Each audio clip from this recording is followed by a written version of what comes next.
కేటీఆర్ గారు అన్నారు కదా అన్న, అంటే ఇప్పుడు కాంగ్రెస్కు ఇంకా రానున్న రోజులలో స్కోప్ లేదు, తెలంగాణలో ఖచ్చితంగా బొంద పెడతామని చెప్తా ఉన్నారు. మరి ఆల్రెడీ మేము 2023 ఎన్నికల్లోనే బొందబెట్టినాం. కేసీఆర్ గారిని బీఆర్ఎస్ పార్టీని బొందబెట్టినాం కాబట్టి ఆయన ఫామ్ హౌస్లోకే సెటిల్ అయిపోయాడు.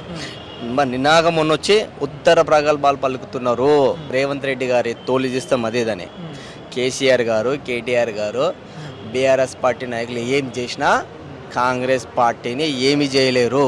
ఎందుకంటే ఇక్కడ ఉన్నది రేవంత్ రెడ్డి గారు. మీరు ఆరోపణలు చేసి అప్పుడెప్పుడు అరెస్ట్ చేసిండ్రు, అప్పుడే తొడగొట్టిండు, మీసెమ్మిలేసిండు, సవాలు విసిరిండు.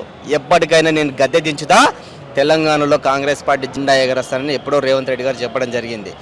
దానికి అనుకున్నట్టుగానే 2023 అసెంబ్లీ ఎన్నికల్లో విజయ తీరాలకు చేరినాము. పార్లమెంట్ ఎన్నికల్లోనూ బీఆర్ఎస్ పార్టీకి గుండు సున్నా రాకుండా చేసినాము. మరి కేటీఆర్ గారు అంటున్నారు ఏదేదో ఆరోపణలు, తప్పుడు మాటలు మాట్లాడుతున్నారు. కేటీఆర్ గారు మీరు ఒక మాజీ మంత్రిగా పనిచేసినారు, మున్సిపల్ మాజీ మంత్రిగా పనిచేసినారు.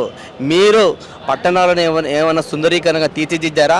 ఒకసారి వెళ్ళి చూడండి. బోరబండ ప్రాంతంలో కానీ, షేక్పేట ప్రాంతంలో కానీ నాలాలు ఎన్ని ఆక్రమణలకు గురైనాయో మీ హయాంలో జరిగినవి కదా. ఇదంతా మీరు ఇప్పుడు క్వార్టర్ ఫైనల్స్ అంటున్నారు. పంచాయతీ ఎన్నికలు క్వార్టర్ ఫైనల్స్ కాదండి. మేము ఆల్రెడీ 2023 అసెంబ్లీ ఎన్నికల్లోనే ఫైనల్స్ గెలిచినాం. మేము క్వార్టర్ ఫైనల్స్, సెమీఫైనల్స్ లేము. మీరు క్వార్టర్ ఫైనల్స్, సెమీఫైనల్ చుట్టూ మీరు తిరుగుతున్నారు చక్కర్లో.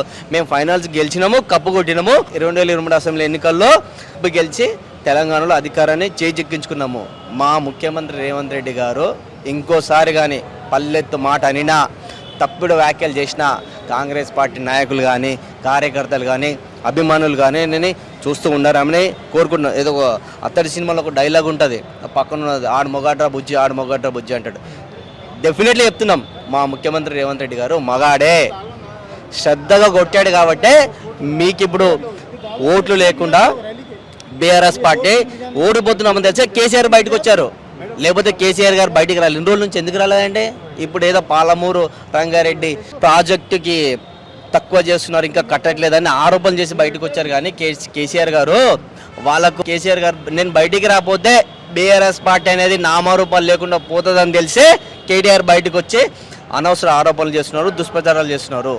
కేసీఆర్ గారు, కేటీఆర్ గారు, హరీష్ రావు గారు ఎంత విమర్శించినా ముఖ్యమంత్రి రేవంత్ రెడ్డి గారిని టచ్ చేయలేరు. ఎందుకంటే ముఖ్యమంత్రి రేవంత్ రెడ్డి గారు నిజాయితీతో, నికార్స్తో, నిబద్ధతతో పనిచేస్తున్న వ్యక్తి. రోజుకు 18 గంటలు పైగా పనిచేస్తున్నారు తెలంగాణ అభివృద్ధి కోసం.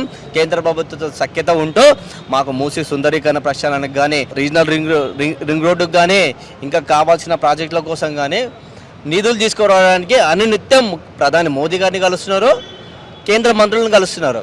అలాంటి రేవంత్ రెడ్డి గారి మీద ఆరోపణలు చేయడం, నిందలు చేయడం ఎంతవరకు సమంజసం?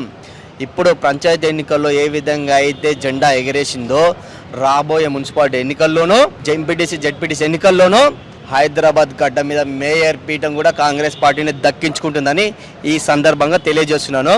కేటీఆర్ గారు ఎన్ని ప్రగల్భాలు పలికినా కేసీఆర్ గారు కుంభకంలో నిద్రపోయి 2 ఏళ్ళు నిద్రపోయి వచ్చి ఏవేవో మాట్లాడుతున్నారు. ప్రజలు నమ్మే పరిస్థితులు లేరు. మీరంతా తెలంగాణ సంపద దోచుకున్నారు కాబట్టి మిమ్మల్ని ఓడగొట్టి ఇంటికి పంపించారు.